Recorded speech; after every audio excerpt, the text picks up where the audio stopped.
Ça tourne? Oui. Top.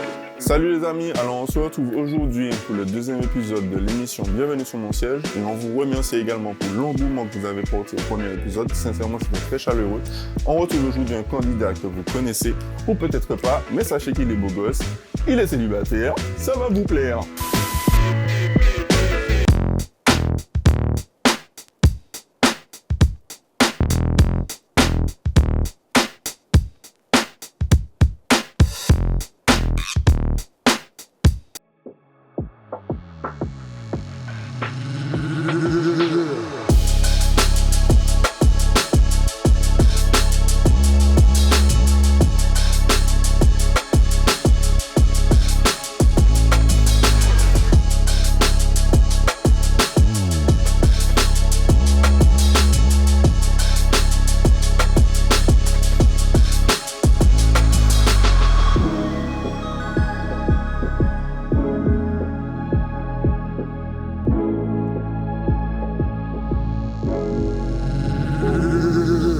Alors bonjour Vladimir, ça va? Ça va et toi? Ça va mon ami. Oh putain, il y a du chantier là. Ouais, il y a du boulot.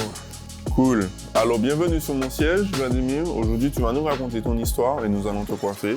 Qu'est-ce que tu fais aujourd'hui? Bah aujourd'hui je vais faire la même coupe que d'hab. Hein. Ok, dégradé à blanc, couper un peu les pointes. Voilà, histoire de me rafraîchir un petit peu. Super, ben c'est parti. Alors, tout d'abord, parle-nous un peu de toi. Qui es-tu? Donc je m'appelle Vladimir François Maïkouvra, je suis chef cuisinier. J'ai 36 ans et je suis martiniquais, je suis né en Martinique. J'ai grandi en banlieue parisienne. Ouais. Et aujourd'hui, enfin cette année, ça va faire 21 ans que je fais ce métier. Super. Et du coup, dans ta situation familiale? Non, je l'embête. Je l'embête, mais c'est un beau garçon. Donc voilà, c'est quelqu'un que je connais depuis un petit moment maintenant. Il se coiffe régulièrement, pas assez. Mais bon voilà, j'ai voulu bien sûr que tu participes au projet et que tu nous en dises plus sur toi parce que c'est une histoire singulière et qui peut être intéressante pour tout le monde. Donc en fait, parle-nous un peu de ton enfance, ta jeunesse. Donc voilà, tu as grandi où? Autour de quel environnement? Donc, premièrement, je te remercie pour l'invitation. Et oui, je suis né ici, mais j'ai pas grandi ici. On va dire que j'ai grandi ici par période. En fait, je suis né ici, je suis parti à l'âge de 6 mois. Et mes parents se sont rencontrés. Mes parents sont tous les deux martiniquais et ils se sont rencontrés sur Paris. Ils se sont rencontrés comment du coup? Ils se sont rencontrés dans un mariage antillais. Et puis voilà, apparemment ça a bien matché. Et ça a donné quoi? Ça a donné moi, ma grande sœur avant, ma sœur aînée. Donc ouais, j'ai grandi à Saint-Denis, dans le 93. La big cité quoi. Exactement. Bon, pour ceux qui connaissent Saint-Denis, c'est une cité, c'est assez dangereux quoi. On va dire ça comme ça, en tout cas à mon époque ça l'était. Et c'est vrai, voilà, j'ai grandi dans un contexte, on va dire, assez particulier, hein, la banlieue, avec tous ces tracas, mais bon, on va dire que c'est pas ce qui nous a empêchés de pouvoir tenter de s'en sortir. Ouais, mais par quels moyens? Par quels moyens? Bah par tous les moyens mon gars. Le truc c'est que c'est vrai que c'est assez compliqué d'évoluer un petit peu dans ce milieu, puisque bon, c'est beaucoup de confrontations, d'embrouilles, les contrôles de police, tout ça, etc. Et c'est vrai quand t'es un jeune adolescent, quand tu grandis dans tout ça, ça peut être compliqué à gérer. Ok, et du coup, tu as eu des mauvaises fréquentations. Parle-nous un peu plus de ça, quoi. C'est-à-dire, est-ce que tu as déconné un moment? Voilà. Après, je pourrais pas te dire des mauvaises fréquentations. On va dire qu'on était tous un peu... Dans le même bateau. Dans le même bateau. Ouais. Voilà, on était tous dans le même bateau, on avait les mêmes envies. Et c'est vrai qu'on s'identifiait aux plus grands. Ok. Donc c'était nos modèles. Aux plus grandes cités, quoi. Voilà, exactement. Mais est-ce que c'est parce que au sein de ta famille, tu étais, je vais pas dire défavorisé, mais est-ce que, voilà, tu avais besoin de thunes? Non, pas spécialement. Pas spécialement, on va dire j'ai eu une éducation exemplaire. Mes parents ont toujours été là pour moi. Et on va dire c'est plus, ouais, une espèce d'engrenage. Tu sais, quand tu arrives au collège, tu sais, c'est là que tu commences à voir ton corps qui commence un petit peu à changer. Tu commences à devenir un jeune homme, enfin un adolescent Et t'as envie de certaines choses, t'as envie de t'habiller, t'as envie de te saper, c'est là que tu commences à faire tes premières rencontres. Donc du coup, il y a tout ça. Et c'est vrai que le fait d'avoir grandi en banlieue, moi j'ai grandi à Saint-Denis, c'est-à-dire que je peux avoir un pied à Saint-Denis et un pied à Paris. Donc ça veut dire qu'on a toujours le luxe, entre guillemets, qui est face à nous. Et automatiquement, on te le met comme ça devant les yeux, donc t'as envie toi aussi d'avoir ta part. Alors du coup, tu nous as parlé de ton adolescence, mais j'aimerais revenir sur ton enfance. C'est-à-dire, est-ce que tu avais une enfance dorée? Est-ce que tout se passait bien? Donc voilà, je voulais me comprendre le pourquoi du comment. Tu t'es retrouvé avec les grands de la cité et voilà quoi. Non, j'ai une très bonne enfance. J'ai une très belle enfance, j'ai une bonne éducation. Mes parents ont toujours été là pour moi. Après, voilà, moi j'ai grandi, si tu veux, entre la Martinique et ma banlieue en fait. C'est-à-dire que je suis originaire d'un quartier familial aux Trois-Îlets qui s'appelle Beaufond. Ouais. Et comme mes parents étaient fonctionnaires, on y allait tous les 2 ans, tous les 3 ans. Et en fait, j'ai grandi, on va dire, là-bas, en fait, en Martinique par période. Mais après, au-delà de ça, non, j'ai pas eu d'enfance catastrophique, déplorable avec... non, mes parents étaient là pour moi. J'ai jamais manqué de rien. Voilà, tu vas pas jouer la carte de, l'enfant défavorisé, non, pas du tout. Tout ça. Non, pas du tout. C'est une voie que tu as suivie. Ouais, je suis un produit de mon environnement en fait. C'est-à-dire que j'ai grandi, on va dire, dans un environnement qui fait que, et voilà, tout a commencé, on va dire, au collège. Au collège, t'es en 6e, j'étais en ZEP, donc dans zone d'éducation prioritaire. Sur mon chemin, il y avait au moins 2 collèges différents. Quand tu passes devant l'autre collège, les gars, ils veulent essayer de te raquetter. Ouais. Enfin, il y a toutes ces choses-là, tu vois. Donc on essaie de te prendre ta casquette. Voilà, t'as dû te défendre. C'est ça en fait. Donc, ça fait de toi le musclot que t'es aujourd'hui. Je dirais pas ça comme ça. T'as fait la France, quoi. C'est vrai que j'ai fait quelques sports de combat, mais c'est vrai que j'ai commencé très tôt à faire du sport. Et tu sais, aujourd'hui, on fait du sport. Enfin, les jeunes font du sport, tu sais, pour avoir un beau corps, tu vois. Ouais. Nous, on a fait du sport, c'était pour se battre avec des plus grands que nous. Et avoir défendre, quoi. Exactement, il fallait être prêt. Est-ce que tu as fait de la peine à tes parents quand ils ont appris certaines choses? Oui, bien sûr, bien sûr. Ouais. C'est-à-dire que quand tu fais des... Tu vois, nous, on se faisait contrôler tout le temps. Tout le temps, on se faisait contrôler. C'est-à-dire, mon premier contrôle de police, je devais avoir 11 ans. Et on t'a déjà ramené chez toi? Genre, la police t'a ramené chez ta mère? Non, elle te ramenait pas chez ta mère. Elle te ramenait au commissariat et comme jusqu'à temps que tu sois mineur, ouais, voilà, donc mineur, donc on appelait tes parents. Donc on appelle tes parents au travail pour leur dire, voilà, votre fils, nanana, et puis il faut venir le chercher. Ouais, en général, ils sont pas très contents. Et du coup, tu prenais la claque et tout? Mon pote. Ça allait avec, hein. Ah ouais. Ça allait avec. Mais ouais, donc après, ouais, c'était des petites bêtises. Mais pourquoi on faisait ça? On faisait ça pourquoi? Parce qu'on avait envie de s'habiller. On voyait les aînés, ils s'habillaient avec des vêtements, on voulait les mêmes. Mais c'était pour épater un peu la galerie, en fin de compte. Ouais, pas vraiment, on va dire, tu sais, tout ça, c'est des signes, on pourrait dire extérieurs, on va dire de richesse. Donc tu te sens bien dans ces genres de vêtements, tu veux une paire d'Air Max, de requin, tu veux un vélo, tu veux une moto, bah après, tu fais comment pour l'obtenir? Ouais. Donc tu vas chercher l'argent. Tu vas chercher l'argent, quoi. Mais quel est le tournant aujourd'hui? Parce que moi, je sais que bon, tu es un très bon cuisinier, tu es l'un des plus grands cuisiniers en Martinique. Voilà, tu as fait le French Coco, tu as fait plusieurs établissements. Donc en fait, j'aurais voulu savoir quel est le tournant, en fait, quelle est la prise de conscience voilà, qui t'a fait cuisiner aujourd'hui dans des grands palaces. Donc dis-nous, raconte-nous un petit peu qu'est-ce qui s'est passé à ce moment. En fait, c'est quoi? Je suis très proche de ma mère. Et ma mère, c'est une très bonne cuisinière. Et depuis tout petit, en fait, j'ai toujours été avec elle. Donc, je crois que j'ai appris à marcher et à cuisiner en même temps, je crois. Donc, depuis tout petit, j'avais 8 ans, elle me laissait le poisson assaisonner. Quand tu faisais le dombré, je déroulais avec elle des gâteaux à 8 ans. C'est moi qui faisais les gâteaux pour les anniversaires des copines à ma sœur. Donc j'ai déjà toujours eu cette fibre. Et puis tu sais, dans notre culture déjà, on a une culture, tu sais... on aime le partage. Voilà, exactement, on a une culture de partage. T'es martiniquais, quoi. Exactement. Même si t'as vécu à Paname, mais en tout cas, voilà, t'as le cœur martiniquais, t'as le sang martiniquais. Mais totalement. Tu as cette notion de partage, quoi. Mais totalement. Et toujours le partage, les bons moments qu'on passe, c'est autour d'un bon plat, avec ses proches, avec ses amis, avec la famille. Et c'est dans ce cadre-là. Donc c'est vrai que depuis tout petit, j'ai toujours fait à manger. Même mes potes me le disent, ouais, je faisais tout le temps à manger. Et du coup, après, il y a la question qui s'est posée, il a fallu trouver sa profession en sortant du collège. Ok, mais quel cursus scolaire tu as fait? C'est-à-dire, tu as fait quoi, un CAP cuisine? Bah voilà, exactement. En fait, si tu veux, moi, quand je suis sorti du collège, donc j'allais plus trop à l'école, j'avais des bulletins qui étaient catastrophiques. Je pensais plus à faire des bêtises qu'autre chose. Et en fait, j'ai commencé à m'intéresser à la cuisine. Je me suis dit, bon, pourquoi pas? Tout le monde me disait, pourquoi tu fais pas cuisinier? Mais comme je suis un peu têtu, je disais, non, j'aime faire ça, mais en faire mon métier. Et puis à l'époque, c'était pas très, tu vois, faire cuisinier, tu vois, c'est pas très plaisant, glorifiant. C'est-à-dire, c'était, je vais pas dire que j'avais honte. Mais si tu veux, c'était pas le métier. Voilà, aujourd'hui, c'est devenir chef. Il y avait pas les réseaux sociaux, il y avait pas tout ce qui était les réalités, etc. Moi, j'ai commencé avant ça. Donc avant, limite, t'avais honte de dire que t'étais cuisinier. Donc après, je me suis dit, bon, pourquoi pas? Je commençais à m'intéresser. C'est vrai que au début, j'avais fait déjà une formation quand j'étais au collège. J'avais une prof, ma prof d'art plastique trouvait que j'avais une fibre artistique. Ouais. Donc elle avait géré pour que je passe un stage dans une école d'art appliqué. Voilà, vraiment, je dessinais bien, j'avais cette fibre-là. Donc mais après, voilà, il fallait quand même une certaine exigence au niveau de tes bulletins et de tes notes. Ouais. Ce qui n'était pas le cas. Et j'ai commencé à me renseigner, à trouver des écoles. J'ai postulé, entre guillemets, j'ai envoyé mon dossier dans toutes les meilleures écoles de Paris. Et elles m'ont toutes recalé. T'as pas perdu espoir? Ah non, pas du tout. J'ai pas perdu espoir. Mais elles m'ont toutes recalé. Et moi-même, je me serais recalé, je pense, à l'époque. Donc voilà, et après, il y a eu quand même un déclic. C'est-à-dire que, tu vois, quand j'ai commencé la cuisine en 2002, j'avais 15 ans. J'avais pas encore commencé. Et tu vois, on était devant mon quartier et on était 17. On était 17 à pas avoir d'école. Le premier mois de septembre.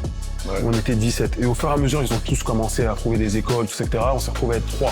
Au bout d'un moment, je me suis dit, ah, frère, je peux pas rester comme ça, à être là au quartier. Et c'est quoi, en général, quand t'es comme ça dans cette situation-là, tu commences à t'ennuyer. Et puis c'est là vraiment que tu peux vraiment déborder. Et du coup, en fait, ma mère m'a trouvé une école, une petite école à 1 heure de chez moi, ouais, qui donnait sa chance aux jeunes, on va dire, un petit peu en difficulté. Donc je suis parti là-bas. J'ai fait l'entretien. Ça s'est bien passé, je suis parti avec ma mère, j'avais 15 ans à l'époque, j'allais avoir 16 ans. Et puis du coup, ils m'ont trouvé un employeur. Et puis c'est là que tout a commencé en fait. Ok, dis-nous un peu j'ai fait un BEP, ouais. C'était un BEP, un contrat de qualification, ça n'existe plus, mais c'était pour donner aux jeunes sans qualification une chance de pouvoir passer un diplôme. Donc j'ai passé mon BEP en contrat d'apprentissage. Donc j'ai commencé par l'entreprise, donc il a fallu que je passe un entretien. J'avais pas encore 16 ans, donc je suis parti avec ma mère, j'ai fait l'entretien. Ça s'est bien passé. Ils m'ont appelé le jour de mon anniversaire. Comme je suis né en septembre, fin septembre. Donc ils m'ont appelé le jour de mon anniversaire pour m'annoncer que j'avais été pris. Super. Voilà, alors du coup, tu nous as parlé de tes études et tout, mais quel type d'établissement tu as pu faire en France? Parce que bon, je sais que tu as fait des palaces, des établissements de renommée. Donc voilà, peut-être que j'en connais pas assez. Ah bon, c'est à toi de me le dire ou quoi? Oui, c'est vrai que j'ai commencé déjà dans une brasserie, dans une chaîne. Et puis petit à petit, j'ai monté les échelons en fait. Et j'avais cette soif en fait, d'apprendre. Donc mon livre de chevet pendant presque 10 ans, c'était le livre d'apprentissage de cuisine. Et j'avais cette soif d'apprendre. Donc au début, j'ai fait de la brasserie de luxe. Après, je suis parti dans des établissements plus haut de gamme. Et à chaque fois, j'avais toujours envie d'apprendre. Je m'intéressais donc pour apprendre, pour avoir cette justesse au niveau de la cuisson, au niveau, tu sais, avec ta gestuelle pour pouvoir bien manipuler les produits. En fait, tu as voulu tout de suite être dans la gastronomie, quoi. Pas vraiment tout de suite. C'est-à-dire que moi, j'avais pas cette culture. Je savais pas ce que c'était la gastronomie, en fait. Ouais. C'est-à-dire, c'est en étant dans le métier, j'ai appris qu'il y avait différents styles de restauration, qu'il y avait des trucs qui étaient un peu plus poussés, un peu plus travaillés, qui étaient vraiment millimétrés. Et ça me fascinait. Donc, du coup, après, j'ai travaillé essentiellement sur Paris. J'ai travaillé à l'époque, j'étais à la télé Renault, le chef, c'était Marc Vera, donc c'était un grand chef étoilé à l'époque. J'ai travaillé aussi au Plaza Athénée, c'était Alain Ducasse, qui aujourd'hui est le chef le plus étoilé au monde. Ouais, je connais, je regarde un peu Top Chef. Donc, j'ai travaillé dans toute forme, dans tout style de restauration. J'ai fait de la brasserie de luxe, j'ai travaillé dans des restaurants gastronomiques, restaurants étoilés, dans des palaces. Et aussi dans des restaurants de famille. Et ça m'a permis un peu d'être un caméléon, d'être un peu un touche-à-tout. Parce que j'avais envie de connaître les différentes ficelles du métier. Et puis après, de fil en aiguille, il y a eu ce changement où j'étais venu à la base en Martinique en vacances. J'avais besoin de changer d'air. Ouais. Et puis on m'a fait une offre d'emploi. J'étais en vacances pour l'hôtel Capes. Et en fin de compte, je me suis dit, allez, pourquoi pas. Donc, et du coup, ce retour aux sources, mais du coup, ça t'a fait du bien et tu as décidé de rester. Et puis, comme pour la France, tu as gravé les échelons, tu as fait des grands restaurants ici. Donc voilà, au début, tu as travaillé où en fait? Donc au début, j'ai travaillé à l'hôtel Capes. Donc à la base, j'étais là en tant que sous-chef. Moi, je comptais rester 6 mois à peu près pour voir à peu près qu'est-ce qui se fait en Martinique. J'avais jamais travaillé dans un restaurant, enfin professionnellement, j'avais jamais travaillé la cuisine de chez nous et notre terroir. Donc bien sûr, moi, dans mon ADN, j'ai la cuisine martiniquaise, caribéenne, que ma mère m'a appliquée, mais travailler de façon professionnelle, jamais. Et en fait, le fait de venir ici, ça m'a permis de me rapprocher, on va dire, de mes racines et de mon terroir. Et aussi de trouver mon identité. Donc après, je devais partir. Donc j'avais fait 6 mois et j'avais des projets de restauration toujours sur Paris. Et en fin de compte, j'ai été rappelé, quand je suis rentré sur Paris, j'ai été rappelé par le directeur général de cet hôtel pour me proposer la place de chef. Donc au début, j'étais un petit peu réticent et puis après de nombreuses négociations, en fait, ils m'ont fait revenir ici. Ils m'ont fait revenir ici pour prendre la place de chef à l'hôtel Capes. Donc je suis le premier et le seul chef martiniquais de l'histoire du Capes. Ouais. Ah ouais? Ouais. Ah carrément, mais ça je savais pas. Ok, très bien. Et tu es resté combien de temps au Capes? Alors au Capes, je suis arrivé en 2016. Et j'avais fait une première saison de 6 mois et je suis revenu en 2017 en tant que chef. Et après, du coup, après le Capes, tu as fait quel établissement? Donc après le Capes, j'ai été débauché par l'hôtel French Coco à Tartane. Donc un autre style d'hôtel, tout ça, etc. Qui était très charmant. Il y avait ce petit jardin, chose que j'affectionne énormément. Avec, tu sais, les petits où je peux cueillir tous mes produits que j'ai à proximité dans le jardin, ouais, voilà. Et puis je peux m'en inspirer aussi pour ma cuisine. Ok, donc comme tu disais, tu as été le seul chef noir au sein du Capes. En fait, est-ce que tu as senti au cours de ta carrière culinaire du racisme ou ce genre de différence? Parce qu'en fait, c'est un sujet aujourd'hui qui est tabou, on le sait très bien. Mais bon, j'aurais voulu t'entendre sur le sujet au milieu, voilà, de ton art, en fait. Après, on va dire que j'ai peut-être pu le ressentir, mais pas, tu sais, pas verbalement ou pas, tu sais, pas frontalement comme ça. C'est subtil, en fait. Ouais, c'était plus subtil. On a toujours senti déjà étant noir, basané, venant de la banlieue, il fallait se battre, il fallait en faire 2 fois plus, voire 3 fois plus. C'est-à-dire que des fois, tu sentais des inégalités. J'ai travaillé dans des établissements où j'étais toujours à l'heure, j'étais toujours présent, où je me donnais énormément. Ça sur Paris, où je me donnais énormément. Toujours en dessous des autres. Voilà, il y a des gars, ils arrivaient, ils étaient absents, ils étaient pas là, bam, on leur faisait des augmentations, que ce soit de salaire ou de grade. Donc après, ouais, tu te poses des questions. Mais c'est vrai que c'était implicitement, je pense que c'était, voilà, tu comprenais un peu le message. Du coup, c'était déjà un exploit d'être, voilà, le premier chef noir au sein du Capes après combien de temps? Après 18 ans, c'est ça. 20 ans, je sais pas. Tu vois, donc bon, oui, c'est après, déjà une première victoire. Oui, c'est une victoire. C'est vrai qu'il y a des choses, enfin, il y a quand même des questions à se poser. Des questions à se poser, c'est que pourquoi avant moi, enfin, je sais qu'il y a énormément de chefs talentueux qui sont originaires de la Martinique, qui sont originaires de chez nous, et pourquoi avant on leur donnait pas leur chance. Donc je dis pas que c'est moi qui ai révolutionné les choses, pas du tout. Mais il y a ça deux, se fait voilà. toujours aujourd'hui, parce qu'au jour d'aujourd'hui, bon, je vais au restaurant, je vois très bien que le chef il est pas d'ici, ça se ressent dans la cuisine, tu vois, ils mettent pas le petit truc, la petite épice, tu vois, comme toi, qui fait totalement la différence. Donc bon, c'est un petit peu dommage. Mais Après, je pense qu'il y a une prise de conscience à ce niveau-là. C'est-à-dire que de plus en plus, on commence à mettre, voilà, t'as des chefs maintenant ultramarins qui sont étoilés. Donc déjà, ça permet de montrer que nous aussi, on a un savoir-faire et qu'on sait faire. Et au-delà de ça, il y a cette prise de conscience de se dire que tu peux être le meilleur chef du monde. Si le terroir dans lequel t'es, si tu le connais pas, tu vas pas pouvoir l'exploiter. Donc c'est bien beau de travailler de la Saint-Jacques ou je ne sais quoi, que j'adore. Mais il n'y a pas de Saint-Jacques en Martinique. Donc le truc, c'est que quand tu connais son terroir, tu connais sa saisonnalité, tu connais tous les produits, tu sais comment les travailler. Et puis c'est des produits aussi qui ont bercé notre enfance. Ouais. Donc dans ce cas-là, tu peux t'en enrichir en fait de tout cela pour pouvoir créer toi tes propres. Ouais, créer ton univers. En fait, exactement. Tu peux en jouer des produits du terroir. Ouais, c'est exactement ça. Des produits que tu connais bien, tu es souvent dans le jardin. Bon, je regarde un peu.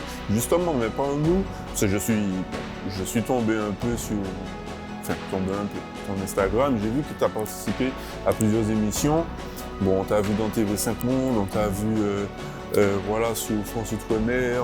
J'ai vu que tu as fait des émissions. Comment est-ce que c'est eux qui sont venus te démarcher? Comment ça s'est passé? Parce qu'aujourd'hui, bon, tu as ta renommée. Et voilà, on peut être fier. Quoi. Ouais, c'est vrai que en fait, c'était pas programmé. Hein. Moi, on m'a appris à faire à manger, à rester derrière ma cuisine. Enfin, voilà, gérer une cuisine, gérer une brigade. J'ai déjà géré des gens des brigades de 20, 30 personnes, que ce soit allé de 16 à 64 ans. Ah ouais, ok. Et ouais, c'est différents profils et différentes formes de management. Mais c'est tombé sur moi, en fait, comme ça. J'ai travaillé dans des établissements, on va dire, un petit peu, des établissements haut de gamme. Et en fait, là, on a commencé à me connaître en se déplaçant dans ces lieux-là. J'étais pas très actif sur les réseaux sociaux. Et c'est vrai que voilà, ayant travaillé par exemple à l'hôtel Capes, c'était un incontournable, par exemple, pour tout ce qui est tour opérateur et tout, etc. Donc on a commencé même le comité martiniquais du tourisme, venait avec différents organismes. Et c'est là qu'on a commencé qu'on a commencé vraiment un peu à me connaître. Et de fil en aiguille, on a commencé à me contacter pour pouvoir vendre la destination, pour pouvoir parler de la profession, parce que au-delà de ma profession, c'est ma passion. J'ai vu que tu fais des interventions dans des établissements, tels que des lycées, des collèges. Donc bon, j'aurais aimé savoir vraiment en quoi ça consiste en fait. Tu sais, au-delà de mes activités, de chef, de consultant, j'anime des formations, etc. On me sollicite aussi pour aller dans des établissements, que ce soit des collèges, des lycées, pour échanger avec les jeunes. Et je sais qu'à cet âge-là, c'est délicat parce que hier encore, bon, peut-être avant-hier, encore j'étais à leur place. Ouais. Et je sais que c'est compliqué, des fois, on a besoin de quelqu'un peut-être auquel s'identifier, avoir un modèle. Moi, j'avais pas de modèle ou de figure de modèle, on va dire, dans ma profession auquel je pouvais m'identifier. C'est genre, comme je te l'ai dit, mes modèles à moi, c'était des voyous. Donc l'essentiel, c'est que ces jeunes s'identifient à toi aujourd'hui. Et est-ce que tu parles aussi de ton parcours, comme tu nous parles ici, ou tu es un peu plus bref? Je suis un peu plus bref parce que j'ai pas envie de fantasmer le truc non plus. Mais c'est vrai que je leur parle de mon parcours. Je sais que c'était pas facile entre les bagarres, les embrouilles, les ceci, les cela, les armes. Enfin voilà, j'ai grandi dans tout ce contexte-là. Et je leur fais comprendre qu'il faut pas avoir peur d'avoir foi en soi et de croire en soi. Il faut pas avoir honte aussi. Comme tu disais au début, tu avais un peu honte, d'être cuisinier, de machin. Il faut pas avoir honte, il faut foncer parce qu'en fait, l'adolescence c'est quelque chose, mais être un homme c'est une autre. C'est exactement. Faut pas avoir honte en fait. Faut s'assumer comme on est. Et le truc c'est que c'est vrai que des fois on peut être dicté, tu sais, par les exigences, on parle un peu de la famille, de l'entourage, tu vois, je sais pas, tu vois, papa, maman, je sais pas, ils sont avocats, tu te dis faut absolument que je sois avocat, tu vois. Moi, ce que je leur conseille en général, c'est d'essayer de trouver quelque chose qu'ils aiment faire. Trouver leur voie. Ouais, qui leur plaît. Ouais, sans se mettre de pression. Mais aujourd'hui, est-ce que tu sens que tu as trouvé ta voie dans la cuisine, en fin de compte? Ah, mais totalement. Totalement. La cuisine, ça m'a sauvé. La cuisine, ça m'a sauvé. Et sans la cuisine, je sais pas où j'aurais été. Bien sûr, j'ai toujours eu ma mère qui a été là avec moi et qui m'a jamais lâché. Et je dis toujours que c'est grâce à cette femme que je suis devenu un homme. Mais la cuisine, en soi, ça a été mon exutoire. Je peux rester des heures et des heures en cuisine. Je suis jusqu'à 3-4 heures du matin en train de faire des tests, en train d'essayer de trouver des recettes, etc. Donc, j'ai eu la chance de trouver, moi, ma passion, la chose qui m'anime. Et c'est dans ce sens-là que j'essaie de le partager. Et c'est vrai qu'on est garant de moments de bonheur un petit peu passés, de transmettre des émotions. Donc c'est dans ce sens-là. Et les jeunes, je sais que voilà, c'est délicat des fois, donc, surtout dans le monde dans lequel on vit, de trouver quelque chose qui nous anime et qui nous donne envie vraiment de persévérer dans cette voie. Vous l'auriez compris. Alors Vladiven est à notre rencontre sur le siège. Et du coup, ce n'est pas facile, la vie, c'est comme ci, comme ça. Il est passé de la cité à la cuisine. Aujourd'hui, c'est un grand chef cuisinier. J'espère qu'il va m'inviter un jour à manger un bon plat, n'est-ce pas? Et bien sûr, avec plaisir. Super. Ben, du coup, on te remercie pour la venue sur mon siège et je te laisse regarder ta coupe maintenant. Magnifique. Ouais, un peu timide le mec. Oh, tu déconnes ou quoi? Je te coiffe depuis 5 ans, wesh. Non, super. Non, tu m'as rafraîchi. Ah ouais. Voilà, les cheveux boucles, tu vois, ça me marocain. Tu m'as bien soigné là. Voilà. Alors mesdames, n'oubliez pas, ce jeune homme, il est à prendre. En plus, il fait à manger super bien. Vous allez le suivre sur Instagram, j'espère. Il fait un malheur. N'oubliez pas de vous abonner, de liker et bien sûr de partager cette émission. Nous avons aimé l'engouement que vous avez porté au premier épisode. Alors continuez, on ne lâche pas. Et surtout, Vlad, moi, qu'est-ce que vous avez fait me manger? Là où même, parce que moi, fin là. Là où les bon, pas de problème. On te remercie pour la venue sur le siège et à bientôt, les amis. Merci. Merci à toi.